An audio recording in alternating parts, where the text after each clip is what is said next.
Hey everybody, it's Moonhorse again. Coming in just before this video with a little bit of information. We're talking about the University of Utah healthcare program. A friend of mine is not doing well and needs you guys, if you can, to look into this program, donate if you can, help out if you can. They're looking for, donations, people who can do live kidney transplants, the whole thing. This is a very good cause, and it's very, very important. So if you guys have anything you can do to help, or any way that you can help at all, please do. It would mean a lot to me. It would mean a lot to everybody. It's not just me. It's about everybody. Everybody's in this together, so we should all put together to actually do something.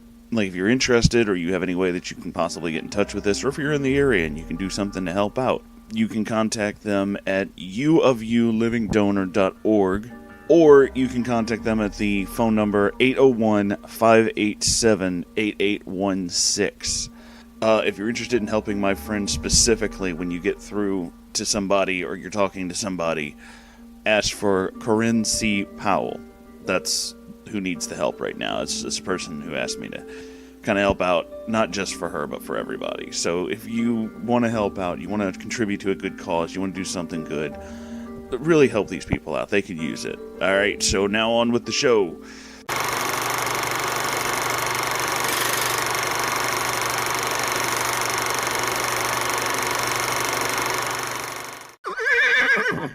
Sup, people? We just watched 50 Shades Darker, and it was, surprisingly, not as bad as the last movie. I'm here with Sango. Hey, guys. We're drunk. As per usual. Yeah. So we decided to watch this movie before reading the second book because, we only have a certain window of time to do a bunch of shit, so we're going to watch this movie. And I don't know if they got a different screenwriter and they got a different director or like a whole bunch of different people to work on this movie, but this movie was far more tolerable than the last one. Yes, it was. The last one was like really annoying and really infuriating, so it was very, very, very, very close to what the actual book was. This one, I kind of feel like they let our two main actors, Dakota Johnson and Jamie Dornan, like just basically do whatever the fuck they wanted with a lot of the screenplay. Yeah. Because they actually seemed more human. Yeah, they feel actually human. Yeah. Good lord. There's a lot of back. It's a miracle. There's like a lot of really good back and forth moments. There's a lot of really good where they're just kind of funny. A lot of the sex moments are just played as a montage. Thank God. Yeah, so it's basically just like it's pretty much like they're gonna have sex. Music plays. Yeah, so it's like a music video about fucking. But it's like it's there and then it's just gone. Like it's not. It's not doesn't nearly linger. It's not nearly as leaned on like it was in the last movie, where it's like every little sexual thing. It's like, oh my god! No, it's just kind of like, and they're fucking, and okay, next scene, who cares? So it totally felt like that throughout the whole thing, and they dropped the constant Miss Steele, Mr. Gray. They like did that once or twice near the end, but they mostly left that out because it was really obnoxious in the last movie. So I'm glad they cut that out. They cut out a lot of the dialogue from the book. Yeah. Like, I've only read a little bit of the book, and I've noticed that they've cut out some stuff, like the conversations they have, how she got to the gallery, how this happened. They cut out a lot of, they basically edit it differently, and I don't know why. I think I like it better that way. Like, it's not so close to the book. It still has the book stuff going on, but it's not like hard at home shit. It feels like a reimagining of that story. Like an actual adaptation, not a scene by scene, this is what happens in the book. Yeah, well, I mean, the book is already shit, so it feels like somebody decided to reimagine the entire thing, because they knew they'd have to in order to fit it into it. This movie is 2 fucking hours. Oh, God. It is like 4 a.m. We're really tired. So we knew they'd have to, like, it's a movie, so of course they're going to cut down a bunch of things. You're going to change a bunch of things. Had to. Yeah, certain scenes feel a little rushed, but that's, kind of what you expected. That happens. So the plot basically is, yes, they get back together, because of course they do. Everybody knew that was coming. So she's working at this publishing firm, and her boss is like a dick. Like, he starts out like an okay guy, but then he turns out to be like a rapist. he's like a grown version of a neckbeard. Yeah, he's like a really creepy douche, and he gets all like handsy. But what I am glad about is in very non-Anastasia Steele fashion, where she would just be like, "Oh my, somebody's touching on my titties."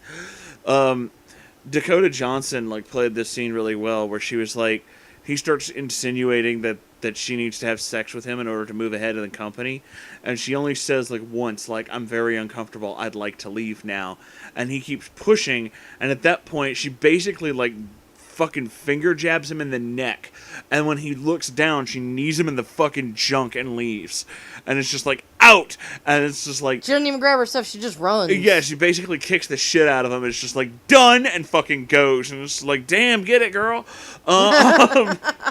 That does not seem like, I don't know how that scene goes down in the book yet. I have no idea. I haven't gotten that far. No, but that doesn't seem like what would happen. I kind of get the impression something else is going to happen. But she totally was just like, I'm going to kick the shit out of this douche, and that's the bottom line. So, I kind of get the impression that in the book, like, just before that scene happened, she says something about, like Christian is like, "Oh, we're going to go to lunch. I'm downstairs with my driver." And she's like, "Okay, give me like 2 minutes to grab my stuff and I'll meet you down there." I kind of get the impression that in the book, like, he intervenes, she doesn't do anything for herself. And he shows up to be knight in shining armor, which would explain why Jack, I think his name is, right? Jack Hyde? Yeah.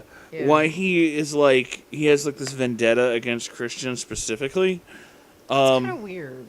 Yeah, I mean, they kind of explain it later, that, like, Christian talks to the guy who owns the publishing firm, basically, and it's like, this dude tried to basically rape my girlfriend, and the guy who owns the publishing firm is like, yeah, he's fucking gone. So... Oh, yeah. That was great. Yeah, like, he gets him fired, and I guess that would be enough for, him to be like, okay... I hate this man now, but at the same time, it's like, yeah, but he could get another job. So it kind of feels like the only reason he would be this hell-bent on revenge against Christian Grey, because there's several scenes that kind of imply that he has a thing against him, is, like, if he had something specifically to do with, like, ruining his reputation or something. So that was weird. Also in this movie, we're introduced to two characters who are mentioned, but never... Well, one who's mentioned and never seen. Another we kind of vaguely know about. So, one of his exes shows up. Oh, God. And she's, like, a psychotic. Like, she's crazy and wants to, like, totally... Like, we have to be together. But it's really creepy because she only refers to him as master, which is, like, really, really weird. I think that happens in the book. Yeah, it probably happens in the book, but I'm having flashbacks to the Poughkeepsie tapes whenever she does that. Because that's what that guy does to that girl in that movie, where he's like, "You only call she is slave and I am master," and that's all she calls him, and it's really, really creepy. So, she basically is like stalking Anastasia, and it's like, it's just so creepy. Yeah, it's really weird. And we're like, something's gonna happen. Like, she goes to her apartment. Yeah, like her and her friend's apartment. Yeah, well, like the first minute this girl shows up on the screen, I'm just like, that's his ex. Like, that's his ex. I said that as soon as she shows up. And she's like, staring at the back of Anastasia's head and was like, yeah, that's his ex. And then, oh my God, I'm right, because Telegraph. Yeah, so, really. It's predictable. So, yeah, like, some of the things we didn't see happening, like, I expected her to, like, scream at Anastasia or, like try to do anything to get Christian back. And, maybe there's some kind of, like, stupid bitch fight or something like that. No, she just pulls a gun out. Yeah, she fucking escalates like immediately. Like she just kind of shows up and it's She's just like, I'm here for you. yeah, she's like, no, I'm here to talk to you, and like whips out a 38, and you're just like, damn, son. It's like, oh shit, oh shit, oh shit. Yeah, it's just like she has a gun, and then, you know, I kind of wanted more to happen in this scene because it was really played really quick, and it was weird because like a lot of it didn't make any sense. Well, and the thing that I said to you is that can you blame Anastasia for reacting like she did when Christian told her to leave, but he was going to stay behind and take care of Leah? Or however her name is pronounced? Yeah, I think it was Leah, but I don't know, man. Like, can you honestly, blame her for reacting like that, though? I mean, like, on a half and half. Yeah. I'm half and half on that because, like, all right, so basically the scene goes down, like, girl shows up, she has a gun, she's pointing at Anastasia, and she's like, you know, I've seen you with him. He lets you sleep in his bed and shit like that, so she's like, well, what do you have that I don't? And is basically trying to figure out what the difference between them is before she kills this girl. And yeah, Christian just shows up.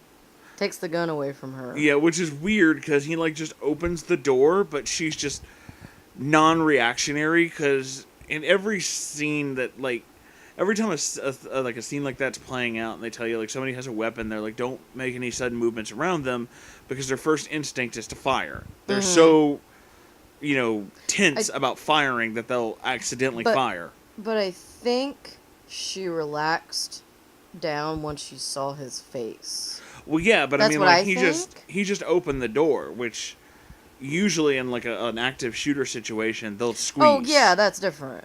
Yeah, so... But we are talking about a movie. Yeah, so it was played up to be like, okay, he shows up and he's like, she's still so obsessed with him that he's just like, you know, fucking takes the gun from her. And she like, goes down. She immediately becomes submissive. And it's like, master. And I'm like, yeah, oh, God, shut up.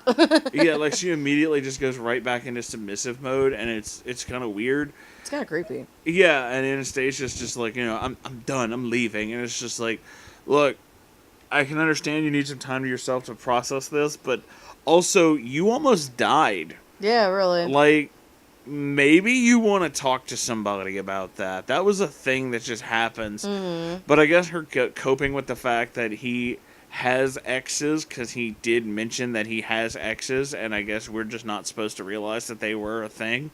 And the fact that she nearly died is all solved by walking the streets of Seattle in the rain. With the music montage. Yeah, well, as you know, as the emo do.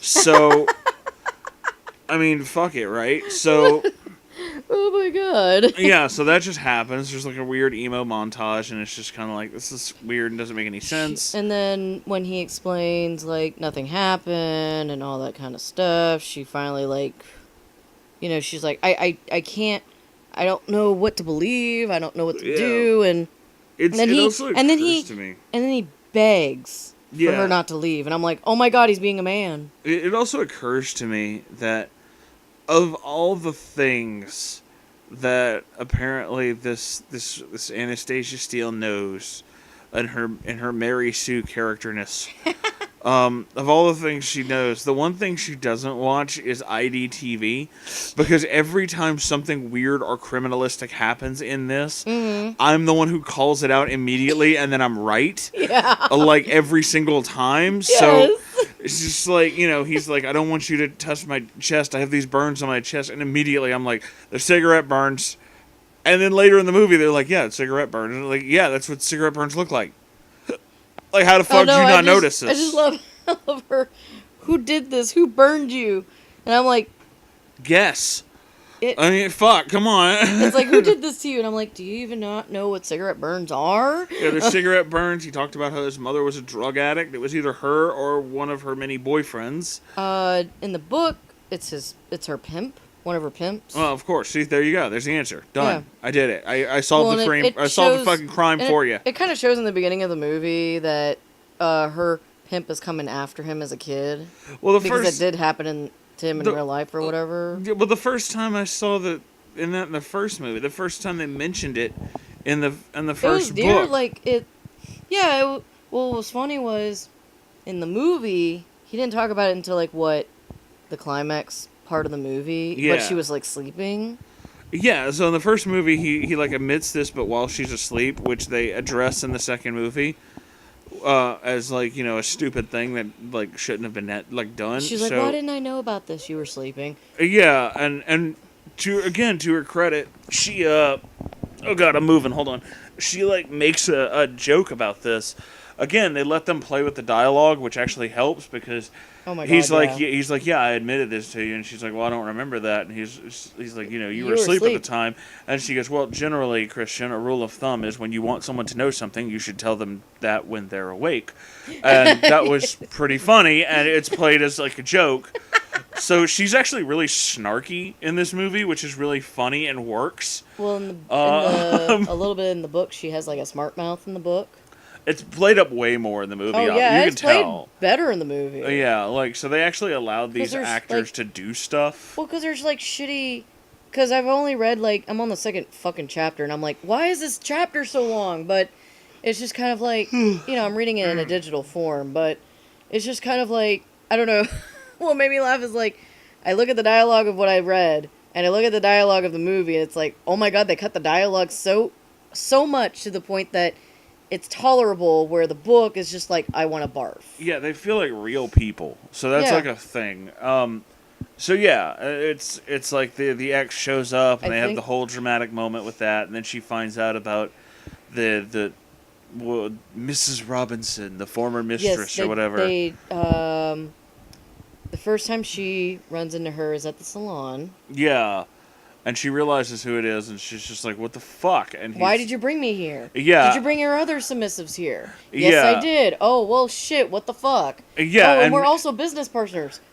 Yeah, and to her credit, she actually handles this like in a like better an actual way. Person. I don't know how it's done in the book yet. I'm gonna read that, but she handles it better. And she's like, "Did you bring your other submissives here?" And he doesn't really say anything, but it's kind of like, and yeah, it's like, implied. And yeah, she's just like, "Oh, fuck you." Yeah. She like walks away. Yeah, it's just like, "Fuck you." And afterwards, he's just like, "Yeah, I realized that was probably really dumb. I'm sorry." And she's like, "Duh." Yeah, and she's like, "Well, no shit, dumbass. Come on." And I think, and then she runs into her at the masquerade ball. Oh, the yeah, charity big masquerade ball. Yeah. In the bathroom, actually. Yeah, so she shows up again, and it's just like, you're not right for him. And she's like, shut the fuck up. Yeah. She's like, you don't have to tell me anything that I don't know about. And you don't have to dictate how I live. Basically, I don't know how it's going to be in the book, but she does it better. And honestly, it would have been really, really good if she had just called her out exactly. But basically what happens is she shows up. Her name's Elena, by the way. And she's just like, you're not right for him. You don't know anything about him. And more or less, Anastasia's like, why the fuck am I going to listen to you? You're a pedophile. Yeah, really. I was like, what the fuck? Why would I listen to you, creepo? Fuck off. Yeah. And then after the charity masquerade ball, then he asks her to move in. Oh, yeah. That happens. And then... I'm sorry. And then, like, they have the whole... Obviously, there's going to be a proposal. Like, we knew that was going to happen. Yeah, that was going to happen. There's like, a weirdly rushed moment where there's, like, a helicopter crash. Like, his helicopter crashes. And then you don't find out, like, how it happens in the movie. No, but he's gone for, like, 10 minutes. Like, they're like, oh, my God, he's gone. And I'm thinking, like, oh, this is going to be, like, a thing, like, to the last third of this movie. And then that's how the next one's going to be about, like, the wedding, because he proposed to her or something. But then he just walks in, and it's just like, okay, so he was gone for, like... Yeah, and he was just like, what are you guys doing here? And I was like, okay, so he was gone for, like, 4.5 hours? Like, what the fuck? Like, all right, this is weird. I don't understand, but sure, okay. So, that was weird. And then... midnight happens. It's his birthday. Oh yeah, and he opens the gift. She says yes. And yeah, of course, yeah. And then they go to his birthday party.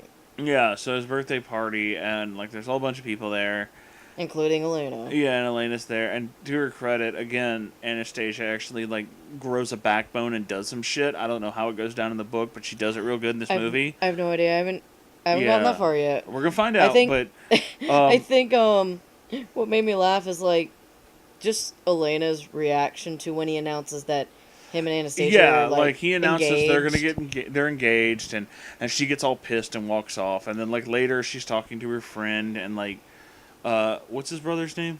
Elliot? Elliot. Yeah, Elliot shows up, and it's just like, Kate, come on, these people want to like, you make amazing cocktails, they want to like taste this amazing thing, and she's like, cool, and Elena comes out of no fucking where. yeah, she like literally comes out of the shadows like like she's a Batman like a ninja villain. or something. Yeah, like she Damn. shows up like a fucking Batman villain for and no she's reason. like, it's not gonna last. Yeah, and she's like, it'll never last. You don't know anything. And she's just like, there's nothing you can tell me that's going to change my mind. And she's like, well, it'll fail just like all the others. And without saying a word, she's just like, yeah, you know what? Drink in your face. Fuck you. Yeah. And just throws the drink in her face. And then Christian comes out of comes over and he's like, are you okay? And then she's like, Christian, it's not going to happen. It's not going to work. And he's like, you taught me how to fuck, but you didn't teach me how to love. Yeah, and my favorite And part, then his mother yeah, comes out of nowhere. His mom comes out of nowhere and just bitch slaps her and goes, get the hell out of my house. And it's like, get her! Get that, yeah, Get damn, that dude. Fuck yeah. And it's just you stay away from my children, bitch. I'm assuming at some point in the book she finds out all the stuff that Elena did, and that's the react, because that doesn't happen in the movie. It's just like, you're threatening my kids, get the fuck out of my house. So that doesn't happen. No, I think when Anastasia leaves the room so she could talk to Christian, I think that's when he tells his mom what happens. I that's what I think. I don't know. It's a montage. Yeah, anyway, I'll read it and find out. But yeah, we'll read it. Yeah, so basically like the movie ends where it's like it's kind of implied that the guy, there was a guy at the masquerade ball who was like stalking some people. That it's that guy. It's Jack Hyde. Yeah, that it's him. So he's like going to be a villain in the next movie, as much as a villain can be in these movies, I guess. I don't know. And I think Elena's in the next one as well. I Yeah. can't remember. But it wasn't actually this movie actually did make me laugh. If you skip the sex scenes, it did make me laugh. And it wasn't that bad. The sex scenes were really played fast. Like as much as they did things, they were quick. Yeah, and as much as they did things, they were played relatively quick. I think what made me really, really laugh the most is your reaction to one of the scenes where she's like, what's this? And you're like, that's a separator, like spreader bar. Yeah, it's a spreader bar. I knew what it was immediately. Yeah, you're like, that's a spreader bar. And then they use the spreader bar and they have sex and he's like, and you're like, what? Is that all you can do? Yeah, just a spreader bar? Yeah, spreader. It's like that's the most like fucking kinky scene. Yeah, it's really. There's a lot of moments in this that I really kind of wish they were more sarcastic, because that was one of them. Is they're in that room and she holds that up and she goes, "Oh yeah, the lighting is better, by the way." Oh yeah, the lighting is way better. Like the you can visuals are a see lot them better. in the fucking room. It's there's no red going on. Yeah, it's hard to believe it's the same room, but I honestly kind of really wanted a sarcastic kinky thing. Because there's so the conversation just before the whole sex scene with the spreader bar thing happens is she holds it up and she's like, "What's this?" And he doesn't say anything at first, and he's like, "You don't need that." And she goes, "What is it?" And he goes, "It's a spreader bar." And there's like a long pause, and she just goes, "What does it do?"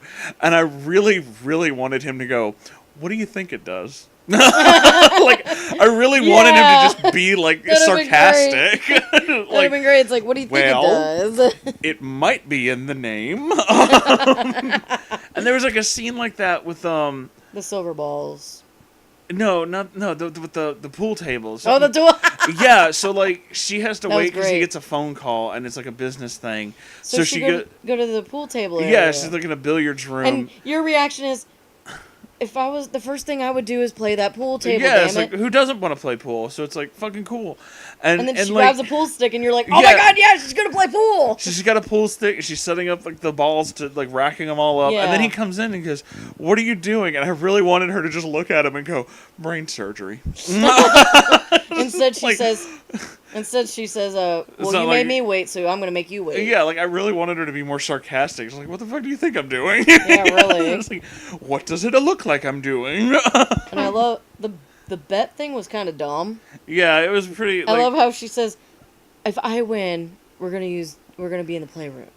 But if you win, you choose. And I'm like, God, I hate they keep calling it the playroom. I know, I'm sorry. But I'm yeah, sorry. It's just like, it's like, I'm like, that's not a bet. That's a idiocy. yeah, so it's just like, if I win, we go to like the red room, but if you win, you can do whatever you want. And the only thing I could think is, well, what if he wanted to do that? Do the red room, yeah. Yeah, so wouldn't this just be like a non-issue? Like, what the fuck are we doing? So when she loses, which is hilarious, by the way, when she loses, she's like, shit.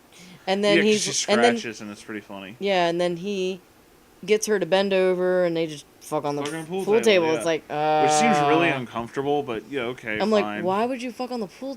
Fuck it. There's a lot of scenes like that where like the sex is just kind of like montaged and played up for the fact that it is, but mostly it's like, we're gonna talk about plot.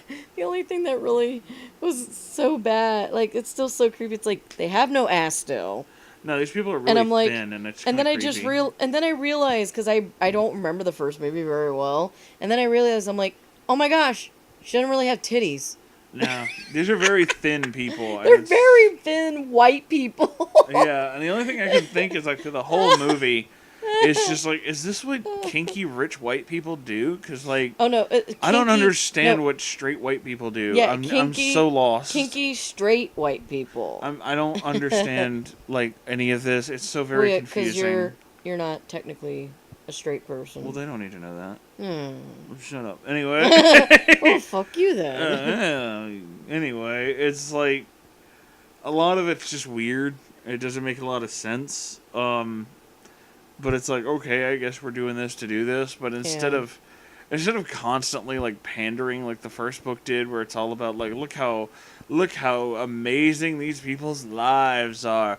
Ooh, they have kinky, wild, rich people sex and do all the rich people things. You know what I miss from the first movie they didn't have in the second movie? Huh. The furry tales. Oh yeah, they pulled that out. Like, I'm thinking somebody told them. I think somebody told them, and that's why it's just like they're mysteriously gone in the background, or it's just like, yeah, I really was hoping that would be there, because that was really funny, and like, somebody did that on purpose. It's like, oh man, you know that was done on purpose. I wanted to see that in the background again because it was funny. It was really funny, and somebody did it on purpose. So I think somebody found out about it. And they're like, "That's not fucking funny." It's like, that's not a part of the BDSM lifestyle. It's really funny, actually, but yeah. All in all, it wasn't a terrible movie. It was tolerable. It was way better than. I enjoyed it more than I enjoyed the first one. I laughed a lot. We got through it without really like getting mad with it. I mean, yeah. There were moments where we're just kind of like, what the fuck, but we weren't pissed off. No. Which I think they had a different director. I know that. I know they had a different director, and I think that's what helped it is they had a different person directing the movie. Yeah.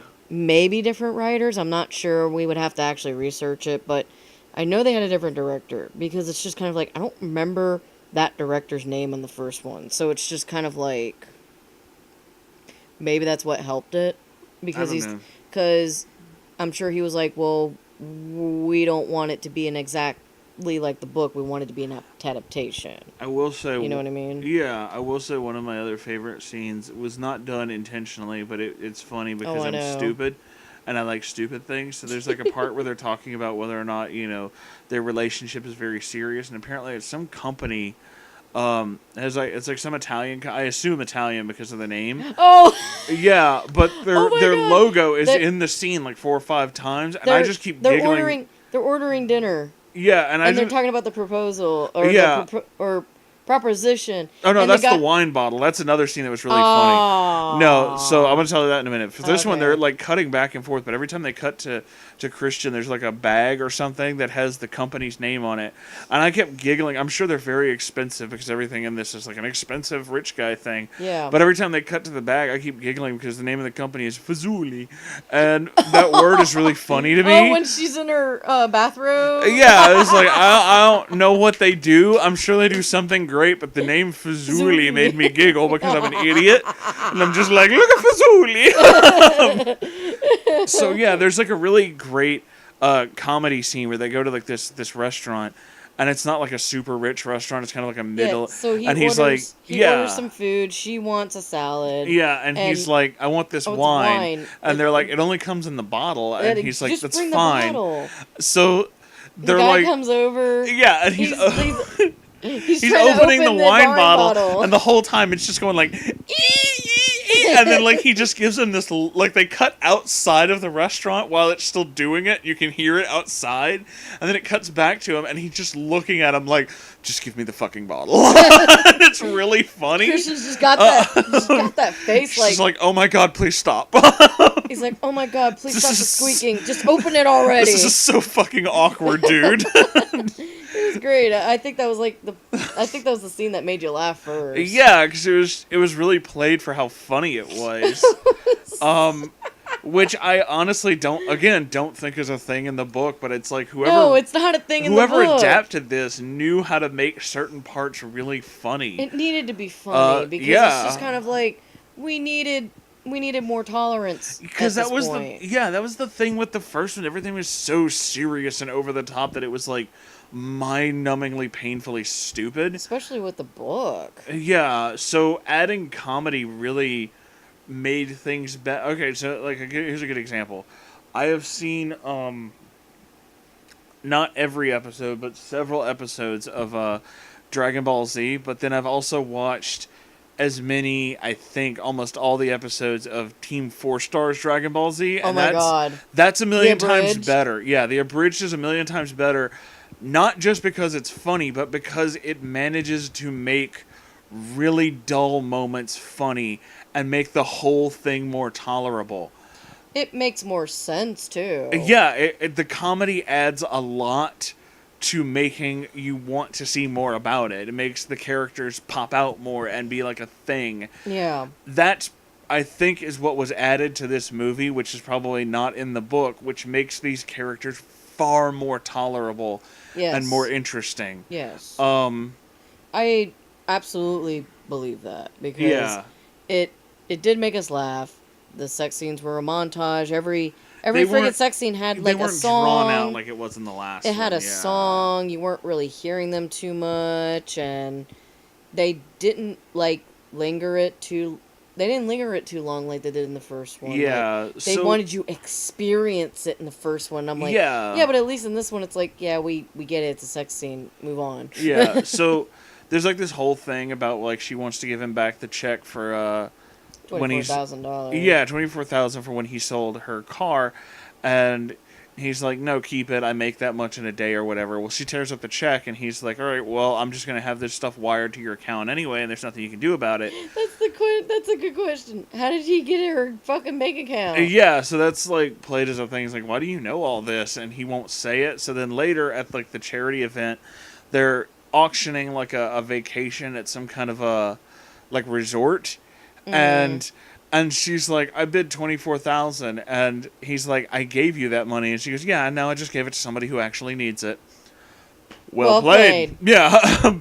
Another really good part that's actually as funny is like the kind of thing that it's honestly a kind of joke that I would play is like they're on his boat and they're like going somewhere and she's looking at this big mansion. I hate the song montage for that one. Well, yeah, but there's like this big house like just on the ocean, and she's like, look at that house, it's beautiful. And he goes, yeah, it belongs to an old sea widow. So her husband went out to sea and he died. And she just look at the window. Yeah, she sits at the window. Home. Yeah, she sits at the window every day waiting for him to return. And she goes, oh my God, is that true? And he goes, no, I made that up. It's like yeah, that's the kind of shit I do. That's my stupid joke where I tell people about like drop bears, and it's like, no, it's not true. I made that up. It's great. So it's like I respect that. That's funny. There were a couple of songs I didn't like from the movie. For the montage, I didn't know most of them. I don't know. The one that was a montage for the boat is the one we do know because Todd in the Shadows talked about it. Oh yeah, the one with Taylor Swift or whatever. Yeah, and it's just like, no. No, she had a great moment in that too, where he's like teaching her how to drive it's like a big sailboat. Yeah, and he's like, do Grace. He's like, so do this, and then like halfway through it, he's just kind of like, okay, I'm gonna let go of the wheel, and he lets, and then he lets go, and she goes, oh my God, I'm driving. I'm a Captain. So it's like, and it's like such a huge dork moment that you're just like, that's pretty funny. Oh my god, we are dorks. So. Yeah, so it's like I like that they put more humor in it and made it more tolerable. More improv. Yeah, so them just being allowed to be funny with it made and it actually way human. Yeah, it made them seem more human because they're funny. Yeah.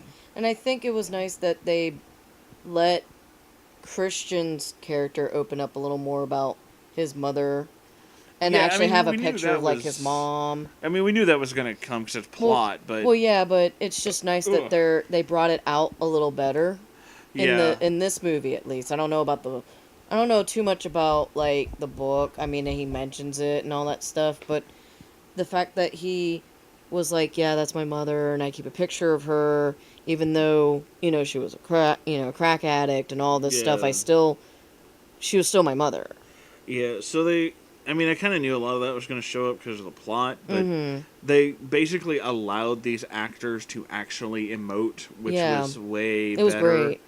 Yeah, see, I think that's what separates something like this than from something like the fucking Twilight movies where they weren't allowed to have personalities. I love Anastasia's mother when she calls her. Like, her reaction to their engagement. Oh, yeah, she's just like, silence. Yeah, she's silent for a couple of minutes, and she's like, Mom, and she's like, you're not, oh, God, no. yeah, she's like, you're not, and she's like, I'm not pregnant. It's like, oh, thank God. Yeah, it's just like, okay. Damn, I get it. A little weird that you went there, first off, but all right. So, yeah. I don't know, I just love her mom's reaction. It was great. Yeah, it was actually pretty funny. So, I will say this movie actually had some pretty funny moments, which made it a lot better. I think there'll be the irony in the next movie, because they mentioned that.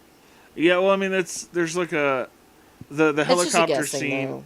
Yeah, the helicopter scene was pretty good because, like, the low oil pressure warning goes off on the control panel, and he's with that other lady. I can't remember her name. I can't remember her name, but she was great. Yeah, and she's like, Christian? He's like, it's fine, and then, like, 9 other indicators go off, and she goes, Christian? He goes, not fine.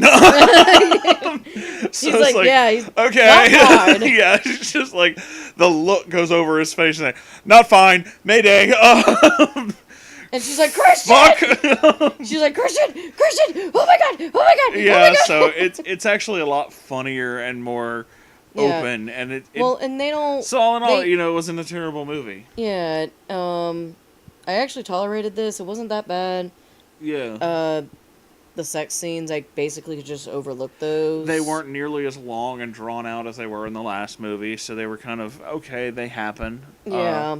But the most of it was focused on, like, an actual story. Like, they were actually focusing on the characters this time. Yeah, which was a good change of pace. Well, because if it's like, if they're going to be important, they need to really focus on They really need to focus on them. That's true. So yeah, I guess, I don't know how the book is. I'm scared, because I'm sure the book's going to make this 1,000 times worse. I already told you a little bit of how bad it is, and you're like, oh, boy. Yeah, I'm scared about that. But all in all, it wasn't terrible, and I think I'm going to probably go to bed, guys. I'm really fucking tired. We're tired. It is like 4 in the morning. I'm so tired. Oh, my God. But anyway... Yeah, so all in all, I can say the movie was a lot better than the first one, and maybe the third one will be as good. I don't know. Hopefully. It'll make it really tolerable. But anyway, thanks for watching, everybody. You can like, comment, and subscribe, and I have a Patreon if you want to give me some dollars so I can watch more, weird shit like this, because I love you. And don't forget to hit that bell to get notifications from Moonhorse. Yeah. So that you can watch his stuff. Yeah.